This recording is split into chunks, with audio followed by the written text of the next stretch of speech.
On va continuer. On est toujours, ce matin, c'est notre dernière partie du psaume 23. C'est notre 11e dimanche, mais on termine le matin, le psaume 23. Je mets le dernier verset à l'écran, le verset 6. « Oui, le bonheur et la grâce m'accompagneront tous les jours de ma vie, et je reviendrai dans la maison de l'Éternel pour la durée de mes jours. » Donc c'est ça, on est rendu au dernier verset du psaume 23, après 11 dimanches.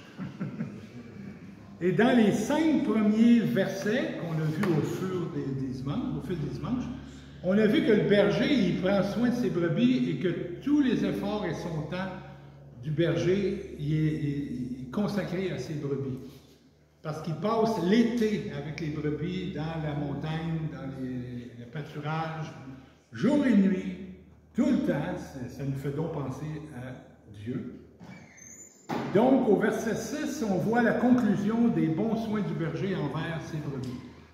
Les brebis savent quel est le grand privilège d'avoir ce berger-là. Grand privilège. Quoi qu'il arrive, même dans les pires situations, les brebis savent qu'il y aura toujours bonheur et grâce au bout de la ligne. Peut-être pas là, mais au bout de la ligne, bonheur et grâce. Je vais vous mettre à l'écran quelques versets de Matthieu chapitre 5. Les mercredis, on est en train de voir l'évangile de Matthieu chapitre 5. Mais regardez, chapitre 5, versets 3 à 11, je mets les débuts des versets. « Heureux les pauvres en esprit, heureux ceux qui pleurent, heureux ceux qui sont doux, heureux ceux qui ont faim et soif de justice, heureux les miséricordieux, heureux ceux qui ont le cœur pur, heureux ceux qui procurent la paix, heureux ceux qui sont persécutés, heureux serez-vous lorsqu'on vous insultera. » Pourquoi il y a des versets en rouge, puis pourquoi il y en a en bleu? Dans ces 9 versets-là, il y a 9 fois le mot « heureux ». 4 fois, le mot « heureux », c'est par rapport à des situations positives, en bleu. En bleu, c'est des situations positives. Et 5 fois, des situations négatives, en rouge. Pourquoi plus de négatifs que de positifs? Merci Seigneur pour les situations positives de notre vie. Et malgré que les situations négatives nous arrivent, Jésus dit qu'on va être heureux. Qu'on y croit ou non. Il nous dit qu'on va être heureux. Mais quand je suis dans le malheur, mon premier sentiment, c'est pas d'être heureux. Je suis un humain, je suis un être humain.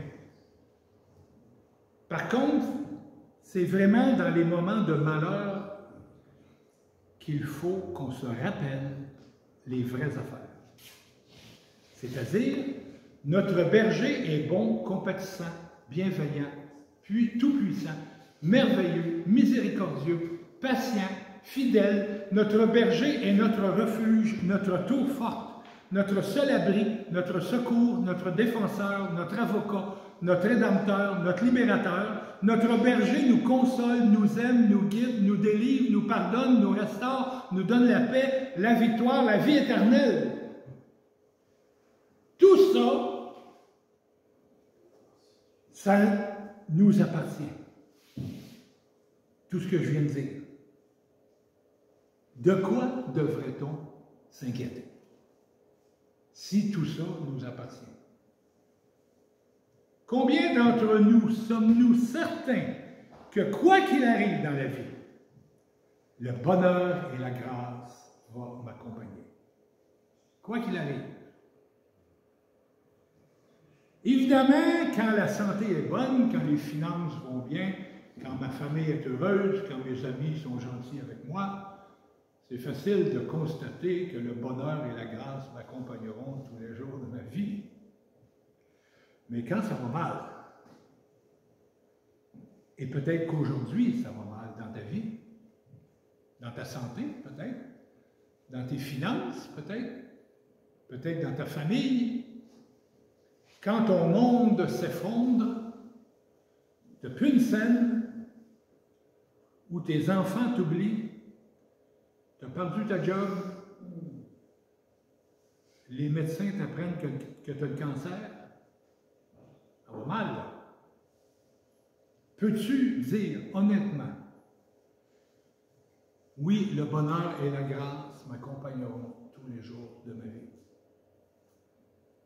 Mon intelligence humaine limitée, mes sentiments amplifiés, fait que je ne vois pas tout de suite que le bonheur et la grâce m'accompagnent tous les jours de ma vie.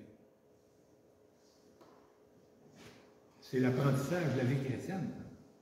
J'ai plutôt une tendance naturelle à m'apitoyer, à m'inquiéter, à me fâcher, à douter, et avec bien des pourquoi. Pourquoi ça m'arrive? Pourquoi il me fait ça? Plusieurs chrétiens ont même pensé à quitter la vie chrétienne. Je ne veux plus rien savoir de ça, l'Église, la Bible, Dieu, Jésus. Je ne veux plus rien savoir. Mais après avoir été patients, bon, ils n'ont pas débarqué, la chaîne n'a pas débarqué, ils ont été contents de ne pas avoir abandonné. Ça vous est-tu déjà arrivé? Moi, ça m'est arrivé. Content d'avoir persévéré, d'avoir toffé, enduré. Et malgré les difficultés, après avoir persévéré, finalement, on goûte au bonheur et la grâce de Dieu. La parole de Dieu nous confirme que sa bonté, sa miséricorde et sa compassion pour moi se renouvellent de jour en jour. Il y a un verset qui dit ça. Et la parole de Dieu nous confirme que ma confiance repose sur son amour pour moi. Je l'aime parce qu'il m'a aimé le premier. Ça repose sur ça, ma confiance. Toute ma confiance dépend de lui, et non pas de mes capacités et de mon endurance, ma persévérance. Ça vient de lui. Jésus, il dit, je suis le bon berger, Jean 10, 11. Je suis le bon berger. Le bon berger donne sa vie pour ses brebis. Il donne sa vie pour nous. Évidemment, on n'a pas à s'inquiéter. Il a donné sa vie pour nous. 1 Jean 3, 16. Nous avons connu l'amour, nous les chrétiens. On a connu l'amour de Dieu. En ce qu'il a donné sa vie pour nous. On vient prendre le pain et la coupe. Et c'est ça qu'on a fait. On s'est rappelé que Jésus a donné sa vie pour nous. Maintenant, il vit en nous. Il est là, il vit en nous. Et tout ce bonheur et cette grâce qui m'accompagne, est-ce que c'est juste pour moi? Pour que je garde ça précieusement dans mon coffre-fort? Est-ce que je ne pourrais pas aussi en faire profiter aux autres de ça que j'ai reçu? Est-ce que tous les chrétiens font profiter aux autres cette grâce-là, le bonheur et la grâce qu'ils ont reçue? Justement, Jésus me demande de faire profiter à quelqu'un d'autre ce bonheur et cette grâce-là qui m'accompagne. Ça ne doit pas être dans mon coffre-fort. Comme la bonté et la miséricorde de Dieu coulent sur moi chaque jour de ma vie, comme chrétien, je dois la déverser sur ceux qui m'entourent. Et j'ai appris dans mes lectures à ce sujet-là, j'ai appris que le mouton, de tous les animaux qui ruminent, j'en énumère quelques-uns, des animaux qui ruminent, c'est-à-dire qui mangent du foin ou de l'herbe. La chèvre, la girafe, le bison, l'orignal, le caribou, le chameau, le chevreuil, la vache, il y en a peut-être d'autres. C'est tous des animaux qui ruminent. Mais le mouton, mouton, il est aussi un animal qui rumine. C'est l'animal qui dévore en plus grande quantité des mauvaises herbes et les plantes inutiles. Les autres ruminants, ils lèvent le nez sur la nourriture à Brigitte. Brigitte a fait de la bouffe, puis là, elle est à la maison. Pauvre Brigitte, faut pas casser là, tu parles. Mais le mouton, lui, la brebis, elle lève le nez sur rien. Elle bouffe de tout, puis elle bouffe même les pic-pics. Vous savez, les chardons, là, les mauvaises herbes, là, puis tu viens pour y toucher, là, puis ça pique, là, puis c'est comme en boule. Ah oh, ouais, ça mastique là-dedans. Quelle affaire. Pas regardant pour tout, le mouton. En quelques années, un troupeau de moutons peut nettoyer et enrichir. Numéro 2. Un mouton peut nettoyer et enrichir une terre ravagée par des mauvaises herbes. Un mouton, c'est le meilleur herbicide au monde. Là où les terres étaient abandonnées, remplies de mauvaises herbes, elles sont devenues, avec les années, grâce aux moutons, des terres riches et en santé. Tous ceux qui ont fait un peu d'agriculture ou du jardinage chez vous, je vous le répète, j'ai travaillé toute ma jeunesse chez Cultivateur à Laval. De l'âge de 7 ans, 8 ans jusqu'à 14-15 ans. T'étais un esclave? Non, j'étais heureux. J'étais pas esclave, mais j'aimais ça.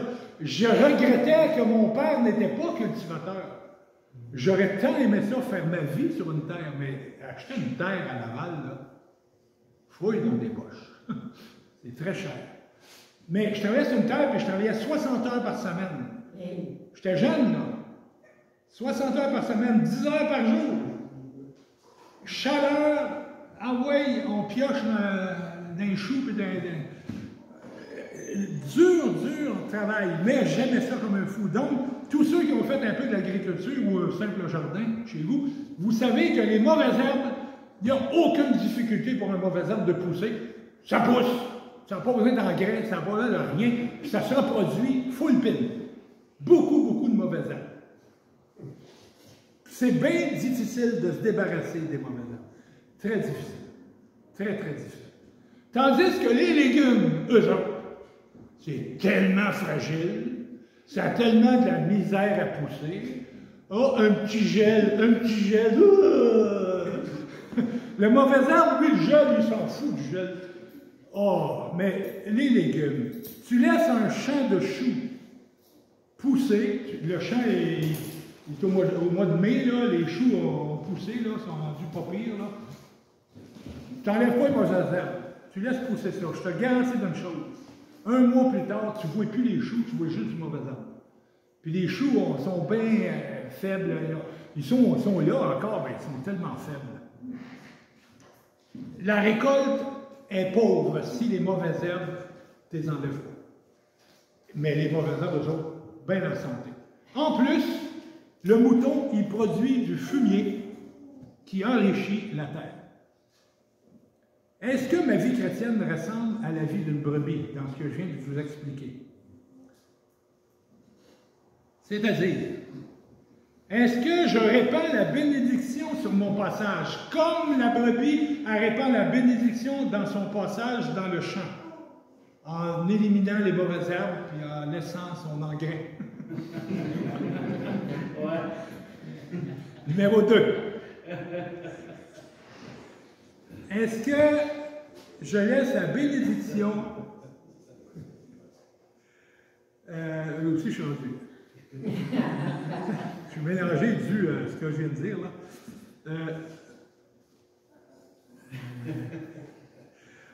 OK. Est-ce que je répands la bénédiction sur mon passage? Est-ce que je fais prospérer la vie spirituelle de ceux qui m'entourent? Est-ce que je fais prospérer la vie spirituelle de ceux qui m'entourent? Ma femme, mes enfants, mes voisins, mes amis au travail, mes frères et sœurs, est-ce que je les fais prospérer dans leur vie spirituelle? Après avoir passé un peu de temps en visite chez quelqu'un, Est-ce que j'ai laissé chez cette personne-là un peu de bonté et de la miséricorde? J'ai-tu laissé ça quand j'ai été visiter quelqu'un? Ou bien, ceux qui m'ont reçu gardent un mauvais souvenir de ma présence, puis ils m'oublient vite, puis ils se disent, il est sur la blacklist. Est-ce que je laisse la bénédiction ou le poison sur ma route? Ma vie est-elle une joie ou un fardeau pour les autres? Après notre passage chez quelqu'un, qu'est-ce qu'on y laisse? La paix ou les tourments? Le pardon ou l'amertume? Le bonheur ou les conflits? La joie ou la frustration? L'amour ou la rancune? Acte 10, 38 nous dit, l'apôtre Paul nous dit, vous savez comment Dieu, c'est pas Paul, ça c'est Pierre, je crois. Vous savez comment Dieu a oint du Saint-Esprit et de force Jésus de Nazareth, qui allait de lieu en lieu, faisant du bien. C'est ça qu'il faut faire. Comme Jésus, il faut faire du bien partout où on va. Est-ce que je pardonne les fautes et les faiblesses de mes frères et sœurs, comme Dieu m'a pardonné mes fautes et mes faiblesses? Une bonne façon de savoir si j'ai bien compris la bonté et la miséricorde de Dieu, c'est comment est-ce que moi aussi j'exerce la bonté et la miséricorde de Dieu envers les autres. Si j'exerce la miséricorde et la bonté envers les autres, j'ai bien compris ce que ça veut dire. Si je suis incapable de pardonner et de montrer de l'amitié à ceux qui sont tombés dans leurs péchés, ça me révèle que je connais très peu de choses au sujet de la bonté et de la miséricorde de Christ, parce que c'est ça qu'il a fait pour moi. Comment est ton attitude envers ceux qui entrent ici pour la première fois?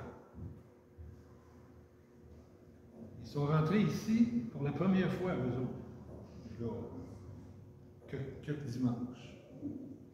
Je ne me rappelle plus ton prénom. Élise. Élise, à un moment donné, est rentrée ici une première fois. Carole et Adrien. Carole est rentrée une première fois. Adrien, ça fait de... Tante Terry. Jackie est rentrée une première fois ici, à un moment donné. Ishkwes. Je ne me rappelle plus ton nom. Shana. Et d'autres. Ben, quand quelqu'un rentre ici pour une première fois, comment est ton attitude envers cette personne-là? Je ne te demande pas de sauter au plafond et de sortir les trompettes. Accueillons! Non. Mais quels sont tes sentiments dans ton cœur envers cette nouvelle personne-là qui rentre ici? Pourquoi cette personne-là nouvelle rentre ici? Elle doit chercher quelque chose. Elle doit chercher Dieu à quelque part. Est-ce que mon désir est de déverser sur cette personne-là le bonheur et la grâce que j'ai reçus? Le chrétien qui a vraiment fait l'expérience de la miséricorde de Dieu dans sa propre vie sera chaleureux et rayonnant de bonté et de miséricorde envers les autres. Et en même temps, ce chrétien-là va être une bénédiction pour Dieu. Pour Dieu. Parce qu'il n'y a pas seulement Dieu qui peut envoyer sa bénédiction sur le monde. Nous aussi, on peut envoyer la bénédiction à Dieu. On peut bénir Dieu. Wow! Parce qu'il n'y a pas seulement Dieu qui peut nous donner la bénédiction. Nous aussi, on peut donner la bénédiction autour de nous, un peu comme un miroir qui reflète une image. Le miroir reflète mon image. Bien, c'est la même chose pour nous, pour la question de la bénédiction. On reflète la bénédiction de Dieu. Notre psaume de ce matin, « Oui, le bonheur et la grâce m'accompagneront tous les jours de ma vie, et je reviendrai à la maison de l'Éternel pour la durée de mes jours. » Le psaume 23, il y a 11 semaines, on a commencé, ça commence avec « L'Éternel est mon berger ». Ça commence de même, le psaume 23, et ça se termine avec, aujourd'hui, « Je reviendrai dans la maison de l'Éternel pour la durée de mes jours, ou dans d'autres traductions, j'habiterai dans la maison de l'Éternel tous les jours de ma vie, dépendant de la traduction que vous utilisez. On est très privilégié d'avoir l'Éternel ou Jésus comme berger. C'est notre berger. C'est pas rien. Une chance que vous n'avez pas Denis Maisonneuve.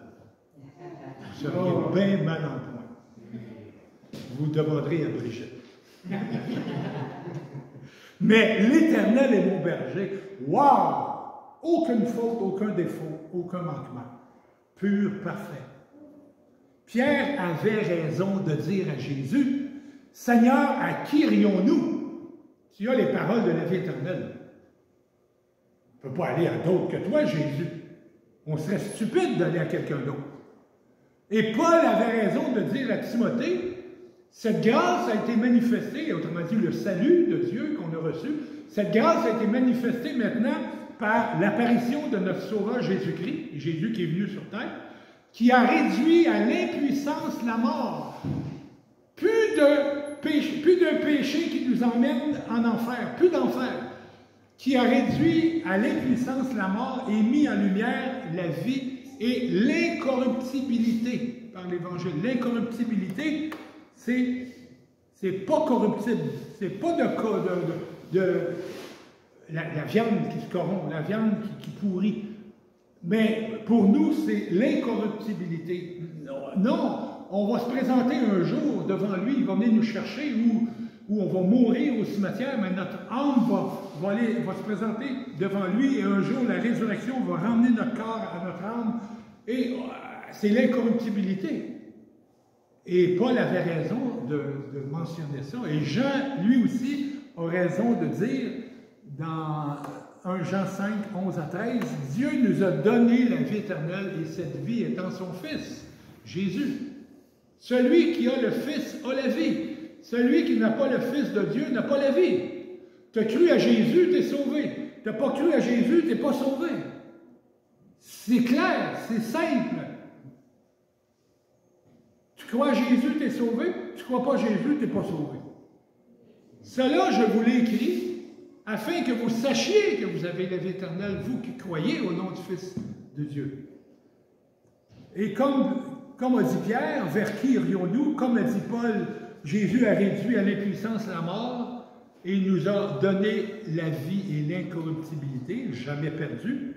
Et comme Jean dit, la vie éternelle que Dieu donne en son Fils, seulement en son Fils, et il a voulu qu'on le sache.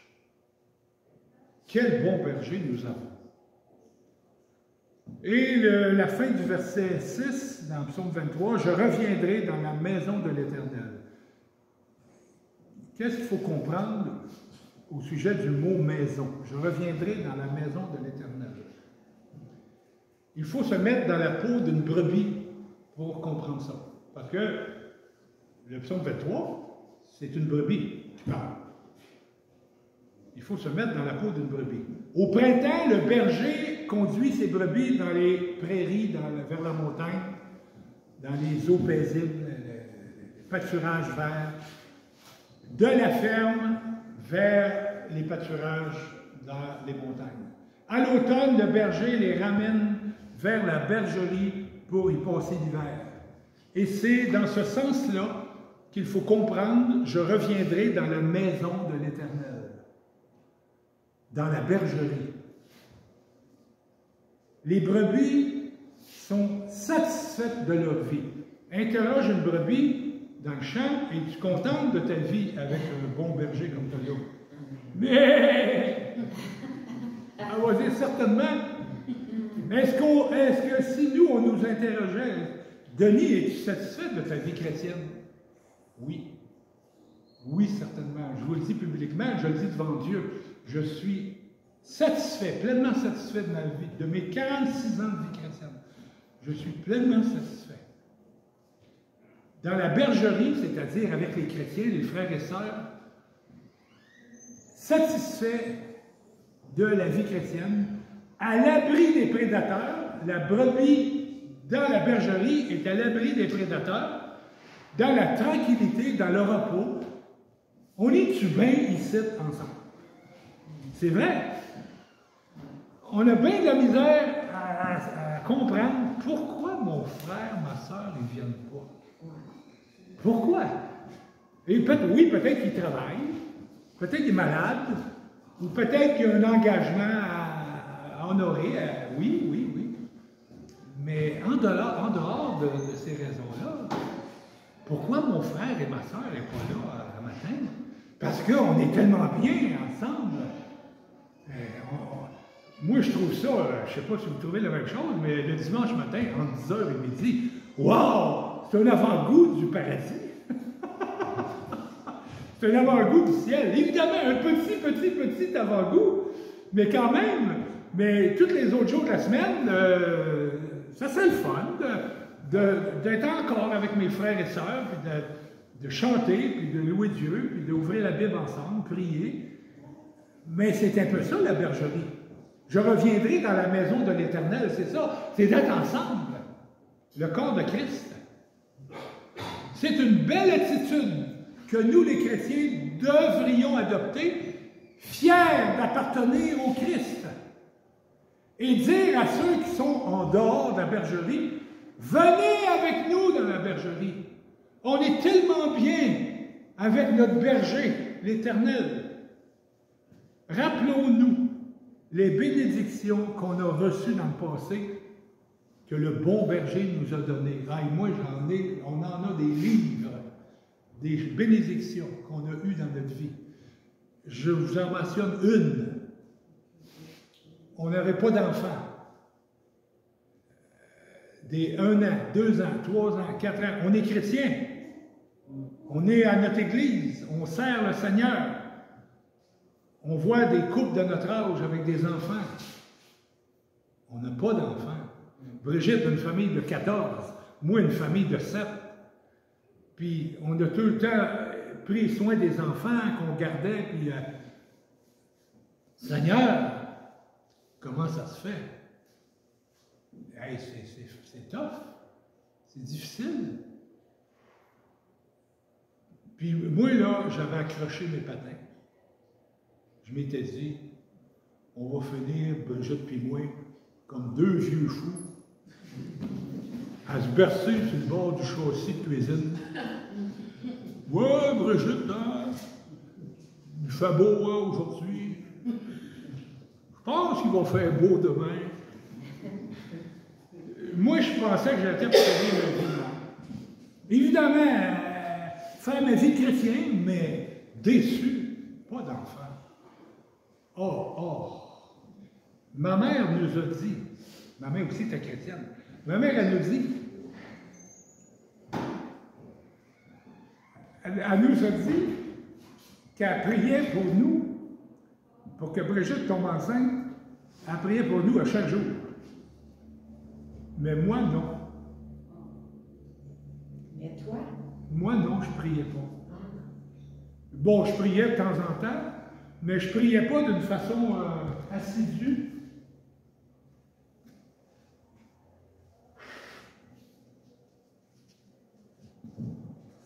Mais ma mère, elle priait à tous les jours. Puis à un moment donné, Brigitte tombe enceinte. Ah! Quand j'ai appris que Brigitte tombe enceinte, j'étais au travail, elle a été passée un écho. Elle m'appelle, elle dit, je suis enceinte.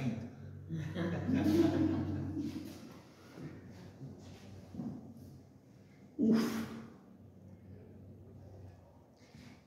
Ça faisait 7 ans. 7 ans que moi j'avais accroché mes patins, premièrement, là. Pas ma mère. Et quand elle avait dit ça au téléphone, là, les deux bras, comme quand on se cogne le coude sur le coin d'un meuble, Ah ouais. hein, quand ça fait, là, les deux bras de même. Raccroche la ligne, on n'avait pas de cellulaire dans ce temps-là. Raccroche la ligne, tu n'avais pas à me pogner quelque chose dans mes mains. J'ai dit à mon boss, je m'en vais chez nous. Ça me gigote dans les deux bras. Hey! J'étais content. Puis rendu chez nous, j'ai broyé. J'ai broyé. Ça, c'est une bénédiction dans ma vie. Une grande bénédiction. Puis en plus, quelques mois après, on apprend qu'il y en a deux. Ah ben non. Il y en a deux. Encore broyé. Et après ça, Marie-Lou, la troisième. Bon, les deux, Annick et Anouk. Marie-Lou, la troisième. Et la cerise sur le Sunday, notre Chinois. Guillaume, notre garçon. Moi, je voulais avoir un garçon. Hey, ça me prend un gars. J'ai dit à Brigitte, si le prochain, ta grossesse, c'est pas un garçon, je me jette en bas de mon balcon. Mais, ceux qui connaissent où c'est que je vivais, où c'est qu'on vivait à Noël, le balcon, il était haut de même. Ben, je voulais un gars, puis le Seigneur va exaucer. Un gars. Mon beau Guillaume. Mais il y en a d'autres bénédictions dans nos vies qu'on pourrait ensemble, là, on se cale du Saint-Hubert, là, puis on se raconte les bénédictions dans nos vies. Là. Je vous garantis une chose, là, à minuit, à soir, on est encore ici, à se raconter les bénédictions depuis qu'on est chrétien, puis même avant d'être chrétien, que Dieu nous bénissait même avant qu'on croie en lui. Mais rappelons-nous de ces bénédictions-là. Mais rappelons-nous aussi des dures expériences dans lesquelles le bon berger nous a accompagnés, toujours présent à côté de nous. Dure expérience. Et je vous en compte une, mais vous savez laquelle? Mon cancer. Quand tu apprends par le médecin te dit, tu as le cancer. Oh! Qu'est-ce que c'est ça? Jamais j'aurais imaginé un affaire pareille. Puis il me dit, c'est un cancer que tu as. Aïe. Quelle dure expérience. Mais l'Éternel était tout le temps là. J'ai été accompagné par lui. Toujours présent à mes côtés. Mais je ne peux pas m'imaginer à ceux qui n'ont pas de bon berger. Ceux qui ne sont pas chrétiens, ceux qui n'ont pas cru en Jésus mort pour leurs péchés. Parce que eux autres, Satan ravage leur vie. Ravage leur vie. Jean 10, le début du verset. Le voleur, le diable, Satan, ne vient que pour voler, tuer et détruire.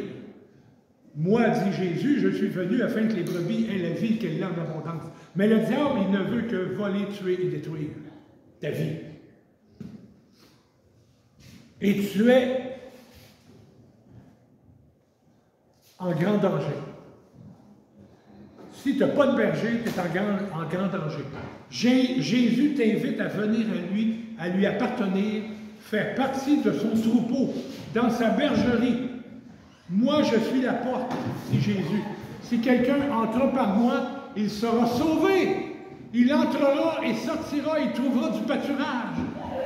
Tu n'as pas de sauveur, demande à Jésus de te sauver, d'entrer dans sa bergerie.